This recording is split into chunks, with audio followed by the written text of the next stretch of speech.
जय माता दी दोस्तों, मधुरमहिंदी.com के इस वीडियो में आप सभी का स्वागत है।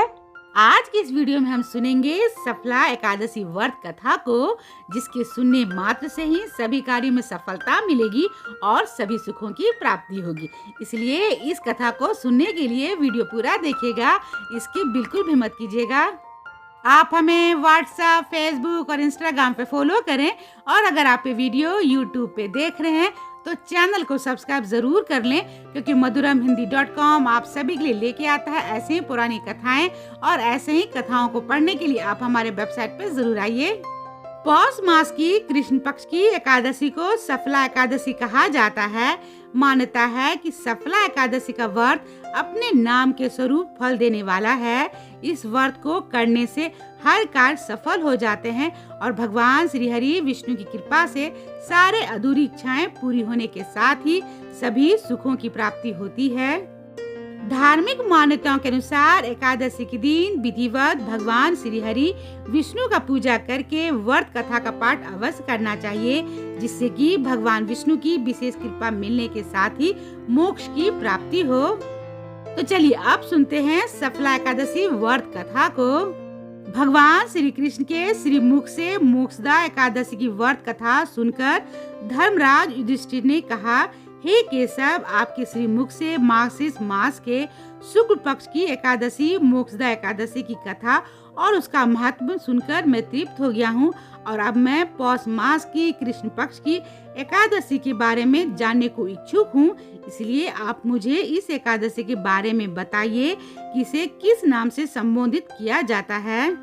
इस एकादशी व्रत का महत्व क्या है और इस एकादशी के व्रत से किस फल की प्राप्ति होती है, कृपा करके इस एकादशी के बारे में विस्तार पूर्वक बताइए। तब श्री कृष्ण बोले, हे पांडुपुत्र, पौष मास की कृष्ण पक्ष को आने वाली एकादशी को सफला एकादशी कहा जाता है और इस एकादशी के देवता स्वयं श्री नारायण हैं। इसलिए इस एकादशी को विधिवत पूजन करने से सारी मनोकामनाएं पूरी होती है, जैसे कि ग्रहों में चंद्रमा, नागों में शेषनाग, पंक्षियों में गरुड़, यज्ञों में अश्वमेघ और सारे देवताओं में भगवान श्री विष्णु श्रेष्ठ हैं। वैसे ही सभी प्रकार के व्रतों में एकादशी के व्रत को श्रेष्ठ माना गया है। जो मनुष्य पूरी श्रद्धा से एकादशी व्रत का अनुष्ठान करता है वो हमेशा मेरे समीप रहता है। श्री कृष्ण ने आगे कहा कि मैं एकादशी व्रत के अलावा अधिक से अधिक दक्षिणा या पूर्ण प्राप्त होने वाले यज्ञ से भी प्रसन्न नहीं होता हूँ। इसलिए इस एकादशी को पूरी श्रद्धा और विधिवत से करे। हे धर्मराज युधिष्ठिर, अब मैं तुम्हें इस सफला एकादशी व्रत कथा को सुनाने जा रहा हूँ, अतः इसे ध्यान पूर्वक सुनो। प्राचीन काल में चंपावती नगर में महिष्मान नाम का राजा राज करता था। भगवान श्री हरि की कृपा से उनको 4 पुत्र थे, लेकिन सभी पुत्रों में लुम्पक नाम का सबसे बड़ा पुत्र था, जो कि महापापी और दुराचारी था और वो अधर्म के राह पर चलते हुए पर स्त्री गमन, जुआ, मदिरापान, वेश्यागमन जैसे कुकर्मों में अपने पिता के द्वारा पुण्य से कमाया हुआ धन नष्ट कर रहा था। वो हर पल देवता, ब्राह्मण, वैष्णव, ऋषि और संतों की बुराई करता रहता। उसको धर्म से जुड़े कोई भी कार्य में रुचि नहीं थी।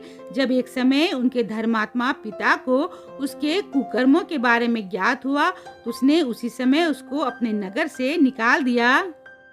नगर से दूर होते ही लुम्पक की बुद्धि ने भी उसका साथ छोड़ दिया और उसे कुछ समझ में नहीं आ रहा था कि वो इस अवस्था में क्या करे क्या ना करे। कई दिनों तक भोजन नहीं मिलने के कारण से वो भूख से व्याकुल होकर वन जीवों को मारकर खाने लगा और इसके साथ ही धन को पाने के लिए वो अपने ही नगर में जाकर रात्रि में चोरी करता और नगर के निर्दोष मनुष्यों को परेशान करके उसे मारने का महापाप करने लगा। कुछ समय पश्चात सारी नगरी उससे भयभीत रहने लगी। निर्दोष वन जीवों को मारकर उसकी बुद्धि कुपित हो चुकी थी। कई बार राजसी सेवकों और नगर जनों ने उसे पकड़ भी लिया, किंतु राजा के भय से उसे छोड़ भी दिया करते थे। वन के बीचों बीच एक बहुत बड़ा पुराना और बड़ा पीपल का वृक्ष था। यह पीपल का वृक्ष इतना पुराना था कि कई नगर के वासी इसे भगवान के समान पूजा करते थे। तो यहीं लुम्पक भी इस बड़े वृक्ष की छाया में बहुत आनंद लिया करता था। इसलिए वो इसी वृक्ष की छाया में दिन गुजारने लगा। इस वन को लोग देवताओं की क्रीड़ा स्थली भी कहा करते थे। कुछ समय पश्चात आने वाली पौष मास के कृष्ण पक्ष की 10वीं तिथि की रात को लुम्पक वस्त्रहीन होने के कारण, ठंड ऋतु के कारण पूरी रात सो नहीं सका, जिसके कारण उसके शरीर के अंग जकड़ गए थे।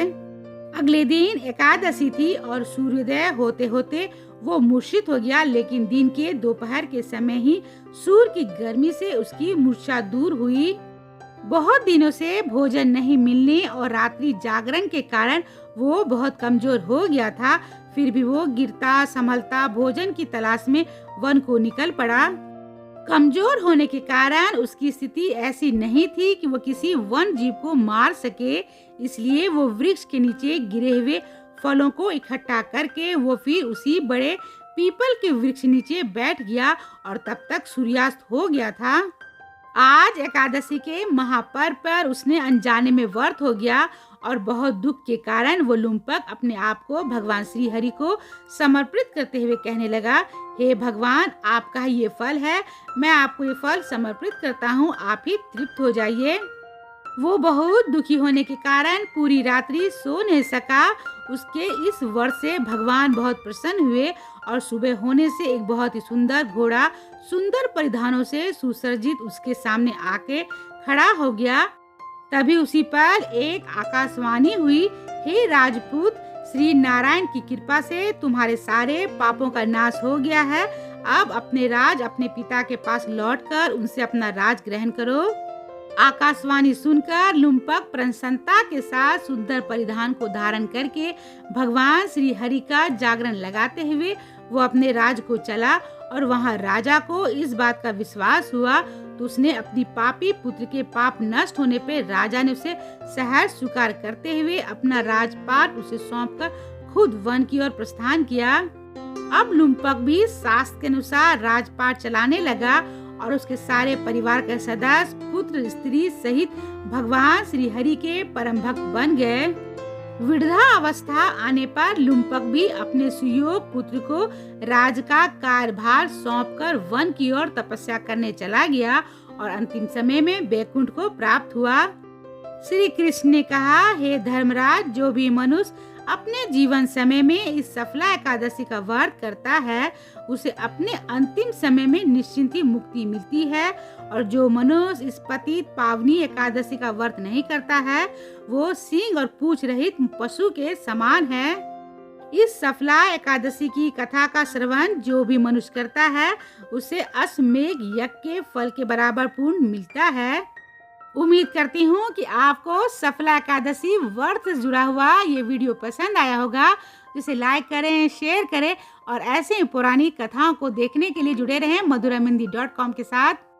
तो मिलते हैं madhuramhindi.com के अगले वीडियो में एक ऐसे ही नई जानकारी के साथ। तब तक आप अपना और अपनों का ख्याल रखिएगा। जय माता दी।